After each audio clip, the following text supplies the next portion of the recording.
حضرت عبداللہ ابن عمر رضی اللہ تعالیٰ عنہ کے بارے میں پوچھا تو سیدہ فرماتی ہیں کہ نبی کریم صلی اللہ تعالیٰ علیہ وسلم نہ زیر لب مسکرائے اور فرمائے حفصہ تیرا بھائی ہے تو اچھا، لیکن میں نے سنا ہے کہ عشاء کی نماز پڑھتا ہے تو فجر تک سویا ہی رہتا ہے۔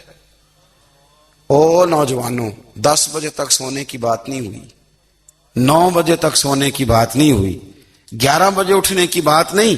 حضور فرمانے لگے میں نے سنا ہے کہ عشاء کی نماز پڑھ کے سو جاتا ہے اور فجر تک سویا ہی رہتا ہے، اسے چاہیے کہ تہجد کے وقت اٹھا کرے، اللہ کی بارگاہ میں حاضر ہوا کرے، آہوزاری کرے، سجدے کرے، عبادت کرے، اٹھتا ہے اور فجر میں جا کے اٹھتا ہے۔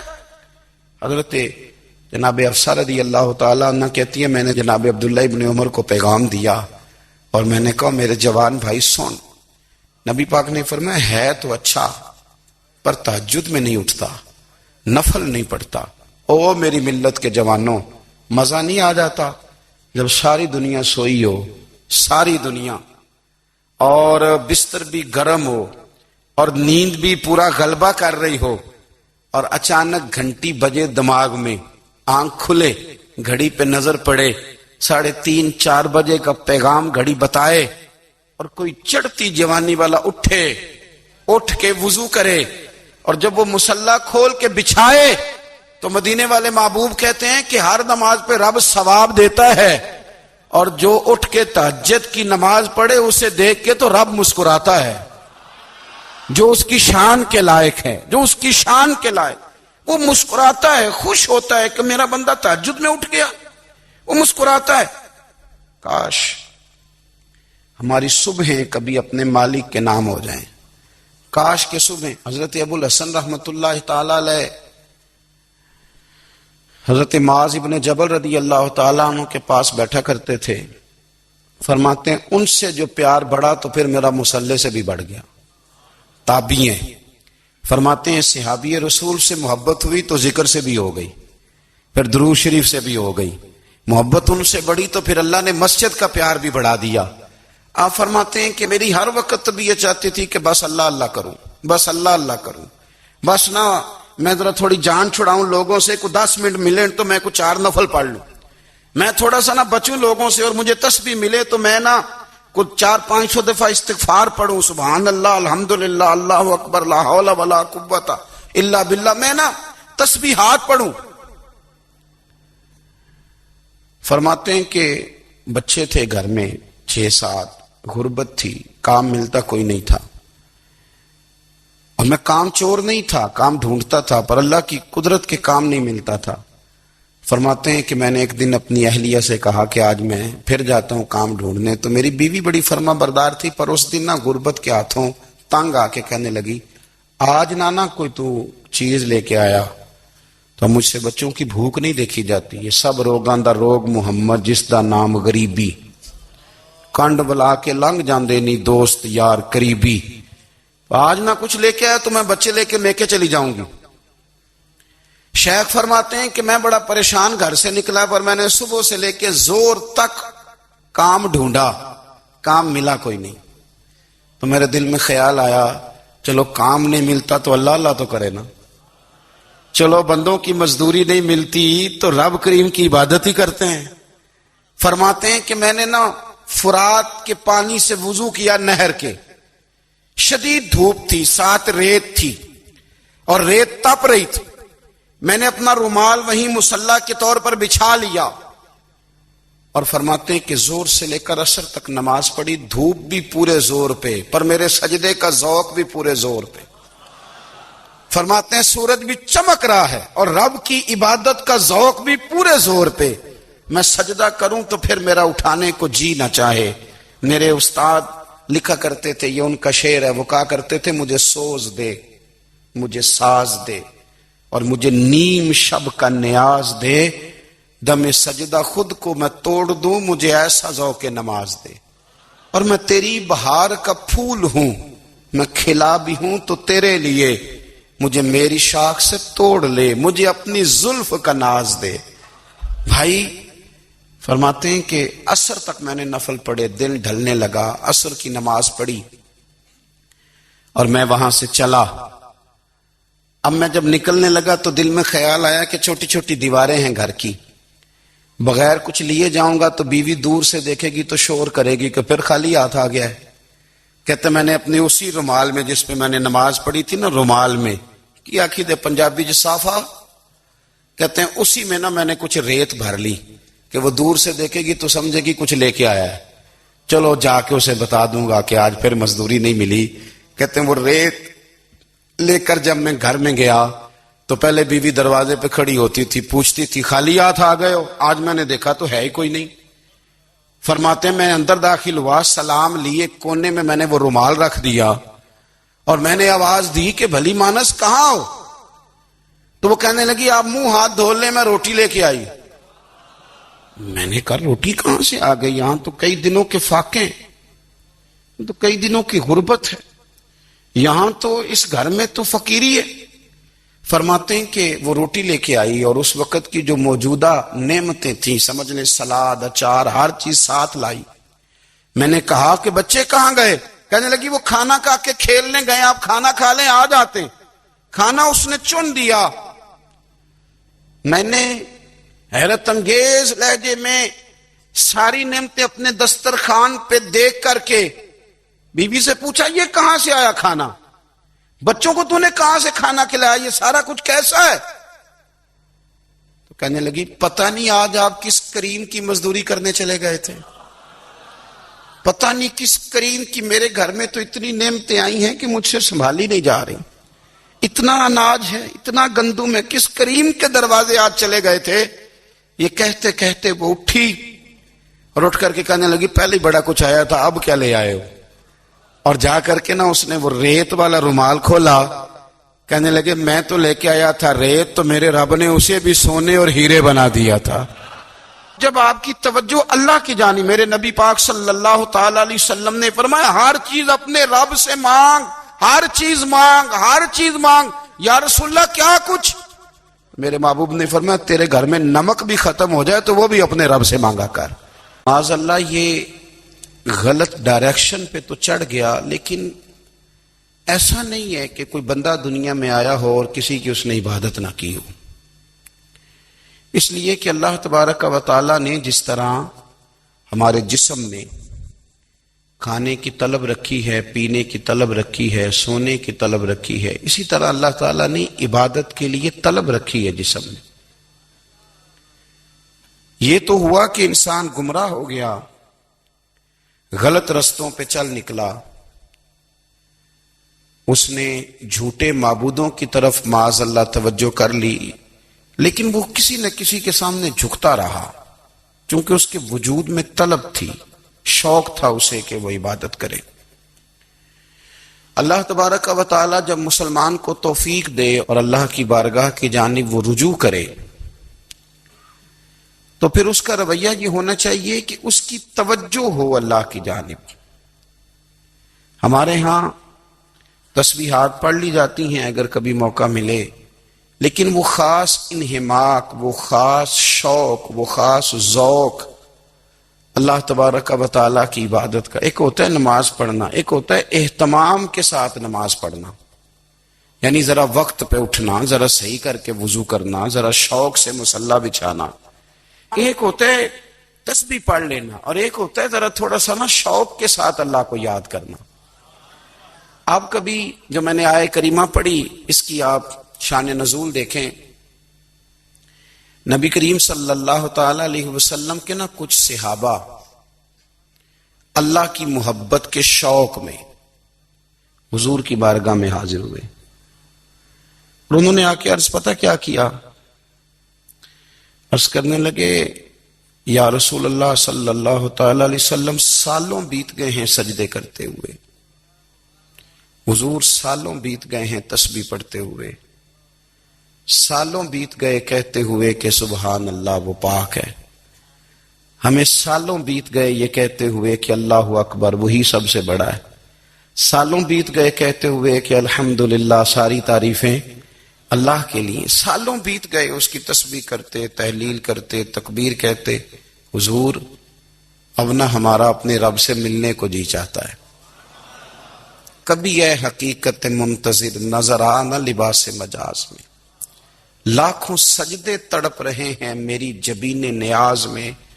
اور اقبال کہنے لگے کہ تیرے عشق کی انتہا چاہتا ہوں، تو میری سادگی دیکھ کیا چاہتا ہوں، میرا ذرا سا تو دل ہے مگر شوخ اتنا، میں وہی لن ترانی سنا چاہتا ہوں۔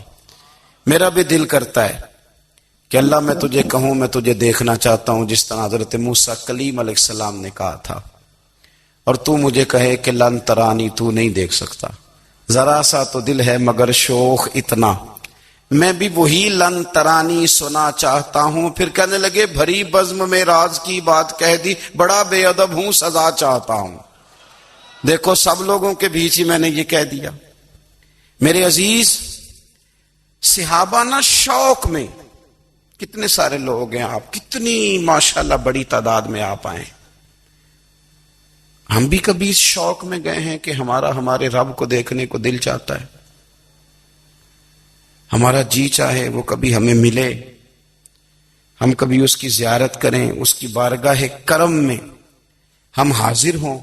صحابہ نے عرض کیا یا رسول اللہ صلی اللہ تعالی علیہ وسلم ہمارا رب کہاں ہے؟ ہمارا نا اپنے رب کو دیکھنے کو جی چاہتا ہے۔ جب صحابہ نے یہ عرض کیا تو اللہ نے قرآن مجید نازل کیا، فرمایا وَإِذَا سَأَلَكَ عِبَادِي عَنِّي فَإِنِّي قَرِيبٌ، محبوب جب میرے بندے آپ کی بارگاہ میں آ کے میرے بارے میں پوچھے نا تو ان سے کہہ دینا میں ان کے قریب ہی ہوں، قریب ہی ہوں۔ دلیل کیا ہے؟ آئی اذا دان، یہ جب بھی مجھ سے دعا مانگیں گے میں ان کی دعاؤں کو قبول فرماؤں گا، میں ان کے قریب ہوں، میں ان کے قریب ہوں۔ یہ جب بھی دعا مانگیں گے نا میں قبول کروں گا، میں ان کے قریب ہوں۔ اللہ تبارک و تعالیٰ کے بندے اللہ سے محبت کرتے، رب کی بارگاہ میں جھکتے، اس کو اپنے دکھ سناتے، اس کے پیارے محبوب صلی اللہ تعالی علیہ وسلم کا وسیلہ لے کے اس کے حضور حاضر ہو جاتے، پیشانیاں سجدوں سے روشن ہوتی۔ ہم نہ ہر چیز کے لیے وقت نکالتے ہیں، ہر چیز کے لیے، لیکن عبادت کے لیے وقت نہیں نکالتے۔ ہر شے آباد ہے، ہر شے، ہماری فیس بک بھی آباد ہے، واٹس ایپ بھی آباد ہے، ہمارے ٹویٹر بھی آباد ہیں، ہماری ہر چیز آباد ہے۔ سب سے کم آباد ہمارا مصلی رہ گیا ہے، سب سے کم۔ وہ لوگ اب ڈھونڈنے سے ملتے ہیں جن کی بغل میں مصلی ہوتا تھا۔ میرے بھائی آپ کتنا کو دنیا کے پیچھے بھاگو گے تھکا دے گی، کتنا دولت کے پیچھے بھاگو گے تھکا دے گی۔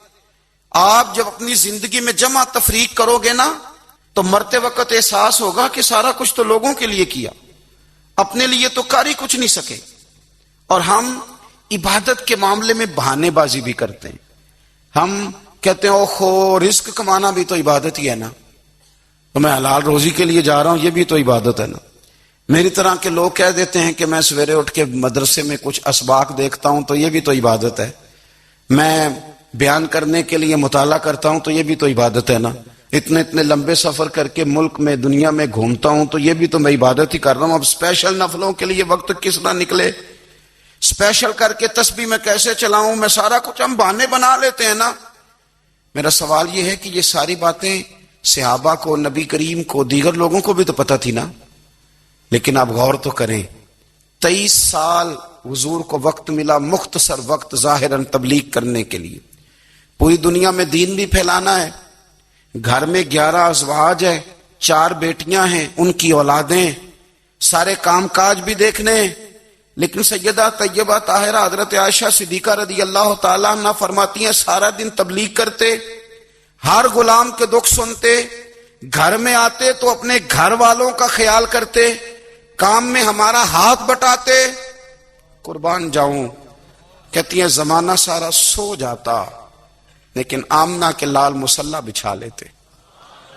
دنیا سو گئی، ساری سب سو گئے، جو خدام تھے، وہ جو غلام تھے وہ سو گئے۔ صحیح مسلم میں لفظ ملیں گے، سیدہ پاک فرماتی ہیں او میرے نبی کے غلاموں، میں نے یہ رنگ بھی دیکھا ہے، کہ حضور نے اتنا کھڑے رہے، اتنا قیام کیا کہ مقدس پیروں میں ورم آ گئے، سوج گئے پیر اتنے بڑے۔ دل پہ ہاتھ رکھ کے نہیں بتا سکتا کہ میرے کبھی نماز میں پیر سوج گئے ہوں، کوئی نہیں بتا سکتا۔ بچوں کی روٹی کماتے تھک گئے بات الگ ہے، ہم سیر کرنے گئے تو تھک گئے بات الگ ہے، لیکن عبادت میں یہ بھی تو مسلم شریف ہے نا، یہ بھی تو دین ہے نا، یہ بھی تو حضور کی سنت ہے، یہ بھی تو وہ چیز ہے جو کریم کی آنکھوں کی ٹھنڈک ہے۔ سیدہ فرماتی ہیں پیروں میں ورم آ گئے، اور ساری رات ہی حضور نے نماز پڑھی اور ایک ہی آیت بار بار دہرائی۔ مسجد نبوی میں بلال حبشی نے فجر کی اذان دے دی اور حضور ابھی مصلی پہ تھے، کریم فارغ ہوئے۔ میں نے عرض کی یا رسول اللہ صلی اللہ علیہ وسلم، آپ کے تو صدقے اللہ اگلے پچھلوں کے گناہ معاف کرے گا، تو آپ اتنی آہوزاری کیوں فرماتے ہیں؟ آپ تو شفیع ہیں، آپ تو انبیاء کے امام ہیں۔ تو حضور نے فرمایا عائشہ تم نے گنوایا ہے نا میرے اللہ کی مجھ پر کتنی رحمت ہے، افلا اکون عبدا شکورا، فرمایا اگر اس نے اتنی نعمتیں دی ہیں تو کیا میں اس کا شکر گزار بندہ نہ بنوں؟ میں شکر گزار بندہ نہ بنوں اس کا؟ پھر اگر اتنی نعمتیں اس نے دی ہیں، مجھے اتنا نوازا ہے، تو پھر میں اس کے سامنے سجدے نہ کروں؟ او میرے بھائی، بڑے قابل فخر لوگ ہیں ہم کہ ہم نبی پاک کے غلام ہیں۔ تو مانگنا وہ تجھے دے گا، تو اس کی بارگاہ میں کشکول طلب دراز تو کرنا۔ اور ترمذی شریف میں عجیب لفظ ہیں، رسول کائنات نے فرمایا، رب کریم فرماتا ہے جب میرا بندہ ہاتھ اٹھاتا ہے نا تو مجھے حیا آتی ہے کہ میں خالی کیسے لوٹا دوں اس کے۔ اتنے بڑے بادشاہ کی بارگاہ میں، او بھائی لوگوں سے عزتیں تلاش کرتے ہو تو وہ کیا تمہیں عزت دیں گے؟ وہ تو کل اچھا کہتے ہیں پرسوں برا کہنے لگ جاتے ہیں۔ لوگوں کے سامنے گڈ بک میں آنا چاہو گے تو وہ تو سویرے تمہارے بارے میں کچھ کہیں گے، شام کچھ اور کہیں گے۔ اپنی روحانی زندگی آباد کریں، اپنے مصلی کو وقت دیں، اور دنیا سے چھپ کر اس موبائل کو بند کر کے اور اپنے آپ سے بھی چھپ کے اور تنہا ہو کے چھپا کے سارا کچھ اپنے آنسو اپنے رب کی بارگاہ میں پیش کریں، اس کے حضور حاضری دیں۔